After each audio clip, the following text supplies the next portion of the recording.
मुख्यमंत्री योगी आदित्यनाथ ने गुरुवार को संभल जिले के बहजोई में 659 करोड़ की 222 विकास परियोजनाओं की सौगात देते हुए लोकार्पण और शिलान्यास किया। इस दौरान एक विशाल जनसभा को संबोधित करते हुए मुख्यमंत्री योगी आदित्यनाथ ने जिले को मिली विकास परियोजनाओं के लिए जनपद वासियों को बधाई दी और कहा कि ये सौगातें आने वाले समय में संभल की सामाजिक, सांस्कृतिक और आर्थिक विकास की दिशा को एक नई गति देंगी। विगत कई वर्षों से माननीय मुख्यमंत्री जी से हम अनुरोध करते रहे और इस चीज के लिए बहुत बड़ा संघर्ष वर्षों से हम करते रहे कि हमारे क्षेत्र में, हमारी चंदोसी के परिसर में जिला मुख्यालय बनना चाहिए। इस बीच में कई बार माननीय मुख्यमंत्री जी से वार्ता हुई और आप सबकी भावनाओं को दृष्टिगत रखते हुए अधिकारियों की सुरक्षा और अधिकारियों की स्वतंत्रता को दिमाग में रखते हुए आज ये शुभ दिन आया है कि उनके कर कमलों से यहाँ पर सारे कार्यक्रम किए जा रहे हैं। संभल को भगवान कल्कि के अवतार की भूमि के रूप में विकसित किया जाएगा। संभल का अयोध्या और काशी की तर्ज पर विकास करेंगे। उत्तर प्रदेश का संभल अब एक नए युग में प्रवेश करने जा रहा है। यहाँ 80 एकड़ भूमि में अत्याधुनिक जिला मुख्यालय की स्थापना की जाएगी, जहाँ एक ही छत के नीचे जनता को सभी आवश्यक प्रशासनिक सेवाएं प्राप्त होंगी। इससे नागरिकों को सहूलियत मिलेगी और विकास की गति को बल मिलेगा। सरकार संभल की भौगोलिक स्थिति को ध्यान में रखते हुए 4 लेन सड़क कनेक्टिविटी का विकास भी कर रही है, जिससे आवागमन सुगम हो सकेगा। संभल को हरिहर धाम के रूप में नई पहचान दी जा रही है, क्योंकि यहाँ भगवान विष्णु हरि और भगवान शिव हर दोनों के दर्शन एक ही स्थान पर होते हैं। यह स्थान धार्मिक रूप से भी अत्यंत महत्वपूर्ण है। मान्यता है कि भगवान विष्णु का 10वां अवतार कल्कि संभल में ही होगा।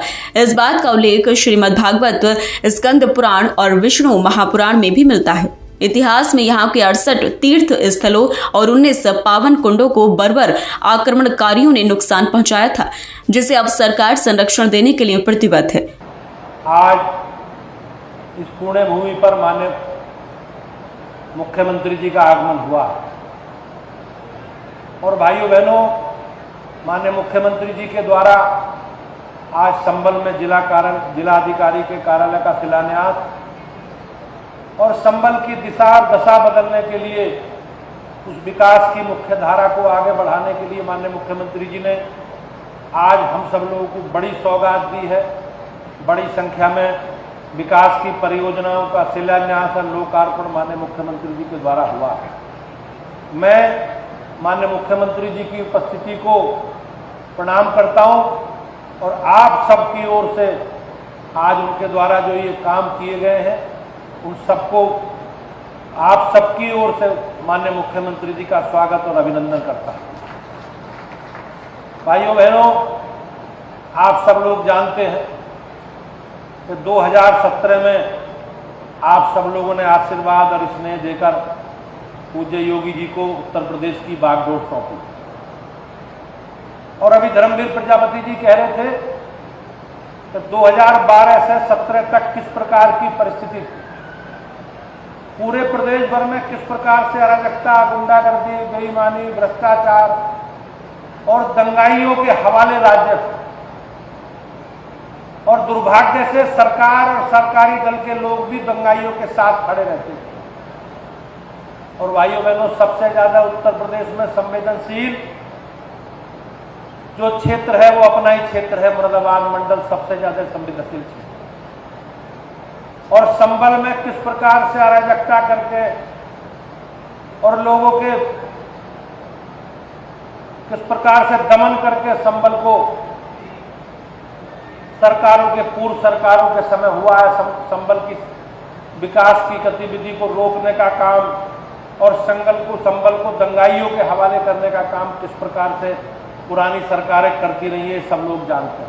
मुख्यमंत्री ने अपने संबोधन में कहा कि जैसे काशी और अयोध्या का गौरवशाली विकास हुआ है, उसी तरह संभल में भी भव्य कल्कि मंदिर और तीर्थों का पुनर्निर्माण होगा।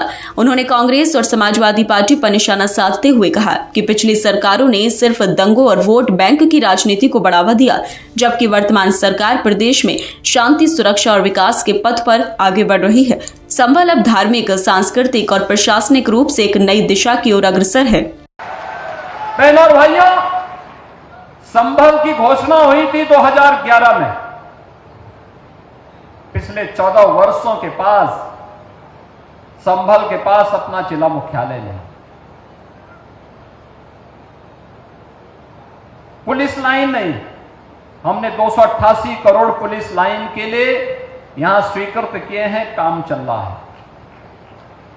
जैसे पुलिस लाइन का काम बेहतरीन तरीके से आगे बढ़ रहा है, ऐसे ही लगभग 80 एकड़ क्षेत्रफल में जिला मुख्यालय के निर्माण के लिए भी इंटीग्रेटेड ऑफिस कॉम्प्लेक्स देंगे। एक छत के नीचे जिला से जुड़े हुए सभी कार्यालय एक छत के नीचे लेके आएंगे और जनता को वहां पर सभी प्रकार की सुविधाएं उपलब्ध करवाने का काम करेंगे।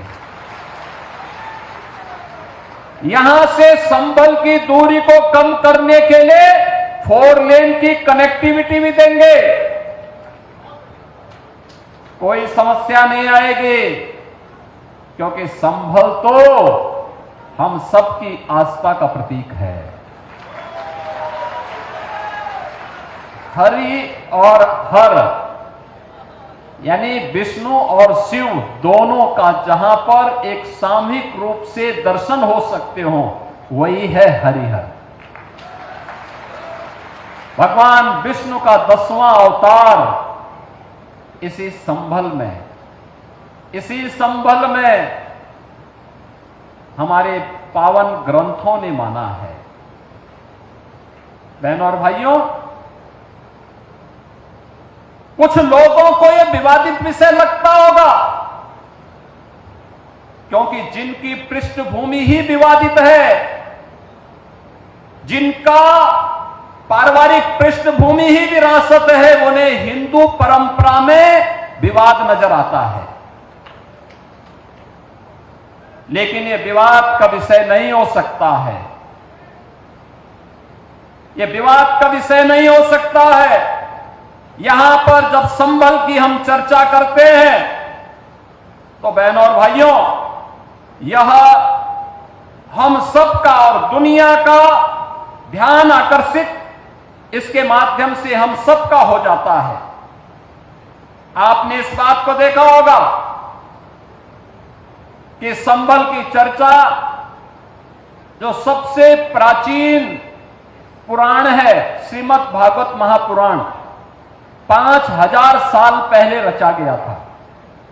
भगवान वेदव्यास ने महाभारत युद्ध के बाद उस समय की शांति के लिए, मुक्ति के लिए जिस महापुराण की रचना की थी, वह श्रीमद् भागवत महापुराण है। स्कंद पुराण, विष्णु महापुराण, इन सब में यह उल्लेख है। चिल्ला चिल्ला के हमारे पावन ग्रंथ इस बात का उल्लेख कर रहे हैं कि भगवान विष्णु का 10वां अवतार कल्कि में होगा।